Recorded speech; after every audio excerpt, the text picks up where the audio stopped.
They used to laugh when I walked into the classroom. Not loud, not enough for the teachers to hear, just enough to sting. It was always subtle with them. A whisper behind a hand, a glance followed by a smirk, a nudge and an eye roll that made its way around the room like a silent virus. The kind of cruelty that doesn't leave bruises, only invisible fractures that never really heal. I wasn't ugly, I wasn't weird, I was just quiet. And in high school, quiet is a sin, a threat, a canvas for projection. When you don't talk much, people fill in your silence with stories that benefit them. She thinks she's better than us. She's a freak. She's probably into some dark stuff. And the more they guessed, the more I shrank. Because I thought if I became smaller, I'd disappear. And if I disappeared, maybe they'd stop. But they didn't. They started with names. Harmless, they said. Jokes. Nicknames that stuck like gum under a desk. Filthy and permanent. Mop girl. The ghost. It. They called me It. One time someone wrote it on my locker in permanent marker. No one cleaned it. No one said anything. Not even the janitor. Like it belonged there. Like I belonged to that label now. The teachers saw. I know they did. They just had other things to worry about.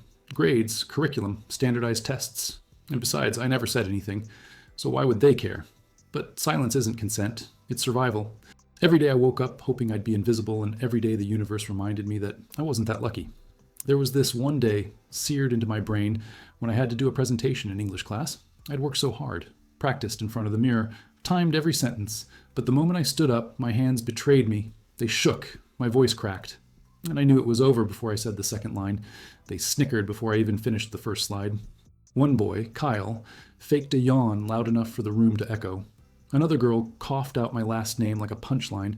I stood there, pretending to be unaffected, like a mannequin in a war zone. I finished the presentation.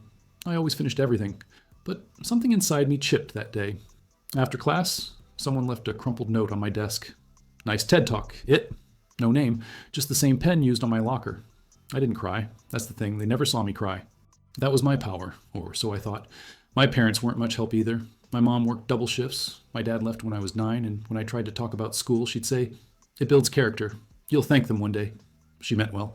But when the world is falling apart around you, and your only lifeline says this is normal, you start to think maybe it is. I began eating lunch in the art room. Not because I loved painting, though I do now, but because no one went in there. It smelled like dust and turpentine. Safe smells, lonely smells. I could hear the clink of brushes and water jars instead of slurs echoing in the cafeteria. For 22 minutes a day, I wasn't prey. I was just alone. And that was the closest thing to peace I had. Once, I found a dead bird on the way home. A small one, wings splayed like it had given up mid-flight. I stared at it for too long, probably. I remember thinking, that's how I feel. Still, exposed, forgotten on the sidewalk. No one stopped. People stepped over it like it wasn't even there.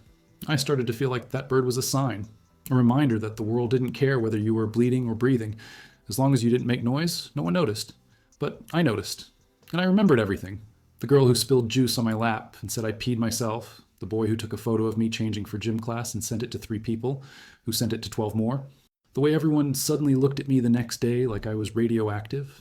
I wasn't allowed to have shame. They already took that and wore it like a crown. And yet I stayed. I went to class, got decent grades, kept my head down. You'd think someone like me would snap, that I'd scream, fight back, throw a chair, anything. But I didn't. My revenge was simpler than that. I remembered. I collected their names like sharp stones in my pocket. Not to throw, not yet, but to know. Because I had a feeling that someday they'd forget. They'd forget me, forget what they did. People like that always do, but I never would. And maybe that's where the story should end. The quiet girl, traumatized but resilient. The survivor, the one who rose above. Isn't that how these stories go? But mine doesn't end there, because I didn't just survive. I changed. I don't know the exact moment the switch flipped. Maybe it was when I saw Kyle's engagement photo pop up on my feed. Him, older now, but still with that smug, glossy smile like he'd never made a single mistake in his life. He wore a navy suit, and his fiancée looked perfect. One of those symmetrical girls who probably never felt out of place a day in her life. The caption said, "Grateful for everything this life has given me." Grateful. It sat in my chest like a stone. Not because he didn't deserve to be happy. Maybe he did. Maybe we all did. But because he got to move on, clean and untouched, while I still had dreams where I couldn't speak, couldn't breathe, couldn't get out of that classroom. I wasn't angry. Not in the way people expect. I wasn't screaming or throwing glasses at the wall. I was just awake. That was the year I turned 30. A tidy number. A decade past the last time I saw any of them. I had a job, a quiet apartment, a cat named Judith, and a bookshelf filled with titles about trauma, memory, and the biology of fear. I read them like instruction manuals, trying to make sense of what I'd become. I didn't drink, I didn't go out much, but I remembered things in patterns and smells and flashes. The smell of whiteboard markers still makes my palms sweat. Loud group laughter triggers my muscles to tense, ready for an insult that never comes. I once had a panic attack in a grocery store because someone's ringtone was the same song we used in sophomore year gym class. I hadn't heard it in 15 years. But my body remembered. Memory's funny that way. You can bury it, burn it, bleach it out of photos, but it stays. In the back of your mind, like a splinter under skin, small enough to ignore, sharp enough to ache when touched. One evening, I was reorganizing old boxes in my closet when I found it. A notebook, spiral bound, pages yellowed with time. On the front, they don't know. My 16-year-old self had written it in thick black Sharpie. Inside, pages and pages of names, dates, and short entries. Some were just fragments. Jessica pretended to trip and shoved me into the locker. Third period. They made pig noises when I walked by. 4 voices. One was Jason. Someone put gum in my hair. Gym class. I cried in the bathroom and cut it out with safety scissors. I had forgotten how detailed I was. How methodical. The handwriting was shaky in places, fierce in others, like my pen was trying to scream where my voice couldn't. I sat there for over an hour just reading. I didn't cry. I felt something else, like heat rising behind my ribs. Not rage, not grief. Something quieter, something more dangerous. Clarity. I realized I had never been passive. Even back then I was documenting, archiving, preparing. I didn't know what for. But somewhere deep inside me, I must have believed that one day these names would matter. So I started to look them up. At first, it was harmless curiosity. Facebook, Instagram, LinkedIn.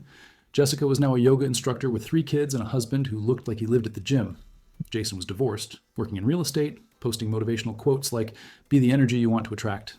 Oh, the irony. It was almost comical how normal they were, like sitcom versions of themselves. Shopping at Target, going on ski trips, posting throwbacks from high school with captions like, "Miss those days" and "Best friends forever." They had no idea, no memory probably of what they did. Or maybe they did remember and just didn't care. Both options were equally nauseating, but I wasn't interested in confrontation. I wasn't going to message them, demand apologies, stir up drama. That would make it about them again. I didn't want their guilt. I wanted my power. So I made a decision. I wasn't going to forget, and I wasn't going to forgive. Instead, I started writing. Not just journaling, but really writing. Fiction at first. Short stories where girls like me got revenge, got closure, got peace. Then essays, articles. Anonymous, raw, and sharp like broken glass. I submitted them to blogs and trauma forums, online communities full of people like me who never had their justice. And to my surprise, people read them.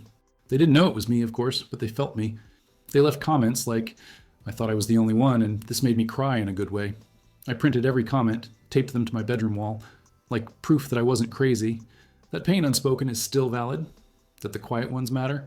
I started volunteering once a week at a support group for bullied teens, just to listen, just to be the person I never had. Some were angry, some numb, some too young to even name what they were feeling. But all of them had that same look I once did, like they were waiting for someone to tell them they weren't broken, just bruised. Sometimes I'd go home and just sit in silence, remembering how easily things could have gone differently, how many versions of me didn't make it, how many ended their stories early. There was one girl, Sarah, 13, quiet, hair always in her face. She reminded me of me. She came up to me after a session once and said, "I don't talk much, but I write stuff down. Is that okay?" I smiled, and something inside me cracked wide open. "That's more than okay," I told her. "That's survival." I gave her a notebook, plain, spiral bound. On the front, I wrote, "They don't get to win." She didn't smile, but her eyes said everything. That night, I couldn't sleep. My mind kept circling back to that phrase, "They don't get to win." It echoed through me like a mantra. And for the first time in a long time, I believed it. Because I wasn't a victim anymore. I was the keeper of memories. And memories can be weaponized. It began, as most dangerous things do, with something small. A coffee shop, that's all it was. Just a place 2 blocks from my apartment with dusty shelves of secondhand books and a cracked leather couch in the corner that no one ever sat on. I liked it because no one there knew me. No expectations, no histories. Just almond milk lattes and the low hum of forgotten jazz on the speakers. Then, one morning, he walked in. I hadn't seen him in years, but the shape of him was unforgettable. Broader now, hair thinning slightly, but still carrying himself with that same arrogant looseness, like he owned the room, like the world would always be kind to him. And for the most part, it had. Jason. He didn't see me at first. Why would he? I was a ghost in his story, a blurry footnote. He ordered something overly complicated and tapped his phone impatiently while he waited. Same smug expression. Same absence of awareness. I should have looked away. Should have walked out. But I didn't. Instead, I watched. That's how it started. Not with a plan, not with vengeance. Just with observation, curiosity. I followed him with my eyes as he left the cafe and crossed the street, holding his drink like a trophy.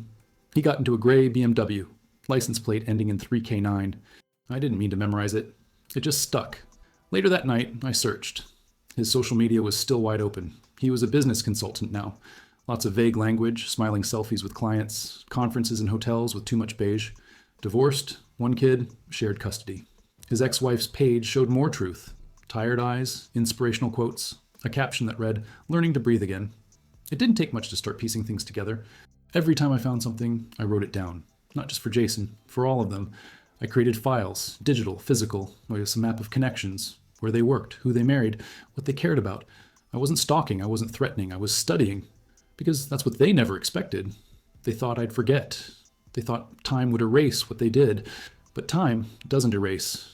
It reveals. Slowly, quietly, and I was listening. The first real move came weeks later. I attended a local conference on corporate ethics. Jason was on a panel. I sat in the back, hoodie pulled up. Not that it mattered. I could have been invisible and still felt every syllable he spoke like a splinter in my ear. "Integrity is the foundation of long-term growth," he said, smiling, teeth perfect. I laughed under my breath. Afterward, he walked through the lobby, shaking hands. I followed, keeping just enough distance. He stopped near a vendor table, alone, scrolling his phone. And I slipped a folded note under his briefcase. Just a sentence. "Do you remember what you did to the girl in locker 213? I didn't stay to see his reaction. That wasn't the point. The point was the seed. To remind him that not everyone forgets. Later, he posted nothing for 3 days. Then, a selfie with a motivational quote, trying to reclaim the illusion. But I had punctured something, and I wasn't finished. You see, revenge doesn't have to be loud. It doesn't need fire or fists. The most terrifying revenge is the one no one sees coming, the one that doesn't destroy the body, but dismantles the identity. I started volunteering at a community center near where Jessica taught yoga, not to confront her, just to observe. She was beloved there. Her students adored her. She posted daily affirmations about kindness and healing. I found myself wondering if she believed them, if she had rewritten her own history so thoroughly that she truly thought she'd never done harm. One morning she led a workshop called Releasing Shame, and that's when I knew exactly what I needed to do. I signed up using a fake name, showed up early, sat in the front. When she asked us to share what we were holding on to, I raised my hand, voice soft, steady. "I was bullied in high school," I said, "by someone who pretended to be kind." Her eyes flickered just for a second, a tremor in her calm. She told people I was dirty, made sure I sat alone, made me feel like I didn't deserve to exist. Silence. I smiled. "And now she teaches women how to heal." Jessica blinked, swallowed, nodded professionally. "Thank you for sharing," she said. The rest of the workshop passed in a haze. I left quietly, never said another word. But I had seen the crack, the first real one, and I knew it wouldn't be the last. Each of them got something different. A cryptic note, a reminder, a mirror held up in the worst possible light. Nothing illegal, nothing that could be traced, just truth. But truth, when it's been buried, is violent when unearthed. Some people say revenge is about power, but it's not. Not really. It's about equilibrium, making the scale feel less tilted, giving the silence back the weight of a scream. I wasn't interested in ruining their lives. That would be too easy. I wanted them to remember, and the thing about memory, especially the kind people try to forget, is that once triggered, it doesn't fade quietly. It haunts. It loops. It replays in the moments between moments, when you're brushing your teeth or folding laundry or standing in line at the bank. It shows up in dreams, in elevator mirrors, in the eyes of your own children when they say something that sounds too familiar. And that's what I became. A presence in the background of their lives. A question mark they couldn't erase. A consequence they never imagined would come. But not everyone responded the same way. One of them reached out. And that changed everything. It started with a message. Simple. Unassuming. No subject line, no signature. Just 3 words. "Can we talk?" It came through a burner email I had used to send one of the anonymous notes. The account wasn't linked to me, at least not directly. But somehow, he had found it. Or guessed it. Or maybe I wanted to be found. I'll never know for sure. The sender. Evan. I stared at the screen for a long time, unsure what to feel. Evan wasn't the worst of them. He was never at the front of the pack, never the one pushing or laughing the loudest. But he was always there, always watching. He saw everything and said nothing, which in some ways made it worse. People remember the ones who hit. They rarely remember the ones who let it happen. I didn't reply for 3 days, not because I was afraid. I just didn't know what I wanted from him. An apology? Closure? Revenge? Maybe I wanted to look him in the eye and see if he remembered who I really was. On the 4th day, I answered. Where? I typed. He responded within the hour. A public place, a park near the old school, neutral ground. The irony made me smile. I told him I'd be there Saturday at noon. I didn't confirm if I was who he thought I was, but I knew he knew. The morning of the meeting, I sat at the edge of my bed for almost an hour, just staring at my reflection. Not because I cared what I looked like, but because I didn't know which version of me should show up. The ghost? The girl who wrote everything down? The woman who'd spent the last year peeling old wounds wide open? When I got there, he was already waiting. Hands in pockets, nervous energy buzzing off him like static. He'd aged, not badly, just normally. A man who lived an unexamined life. When he saw me, he stood straighter, his face twisted into something like recognition, maybe guilt. He didn't smile. "Thanks for coming," he said. I didn't answer. I sat on the bench. He sat beside me, not too close. There was a silence that didn't feel awkward, just dense, like fog, like history. Finally, he spoke. "I've been thinking about high school a lot lately," he said. More than usual. Stuff I used to laugh about. Doesn't feel so funny anymore. Still, I said nothing. I wanted to see how far he'd go without prompting. He ran a hand through his hair. "I remember the day we made you cry. In the hallway. After gym? Do you remember that?" I blinked slowly. Of course I remembered. It was the day they pulled my backpack inside out and poured a chocolate milk over my books. I hadn't cried where they could see, but they must have heard about it. He swallowed. I didn't do it, but I didn't stop it either. I just stood there. I don't know why. I was scared, I guess, of being the next target, of not belonging. He paused. His voice wavered. And that's not an excuse. I think about it now, and I feel sick. Still, I said nothing. Not because I wanted to be cruel, but because I needed to hear more. "Someone sent me a note a few weeks ago," he said. "No name, just a question about what I did. It shook me. At first I thought it was a prank, but then I remembered you, and I thought, maybe you deserve more than silence." That's when I looked at him, finally. "I didn't want silence," I said. "I wanted witnesses." He stared at me. Maybe he finally saw me for the first time. Not the girl, not the label. Me. "You were there," I said. And I kept thinking one day someone will say something. "Step in. Tell them to stop." I laughed, not kindly. But no one ever did. He looked down, ashamed. "I'm sorry," he said. "I know it doesn't fix anything, but I mean it." There was a part of me that wanted to scream, to tell him that sorry wasn't enough, that the girl he ignored had spent years patching herself back together with trembling hands and midnight sobs, that no one had stood up for her, not even once. But then there was another part of me, the part that understood silence too well. Maybe, I thought, this was the first time he'd ever looked at himself in a mirror without flinching. Maybe this was his punishment, knowing that his cowardice had a name, a face, mine. I stood up. "You don't get forgiveness," I said, "but you do get truth." And then I walked away. Later that night, I opened the notebook again, flipped past the pages filled with ink and fury. I stared at the list of names. Some of them I had already revisited, others still waited, dormant. But as I traced my finger over Evan's name, I did something I hadn't done before. I drew a line through it, not because he was redeemed, not because I believed his apology, but because I had taken back the power, because I had looked him in the eye and watched him shrink, and because he would carry that conversation with him now, like a stone in his pocket, a reminder. And that was enough, for him, but not for the others.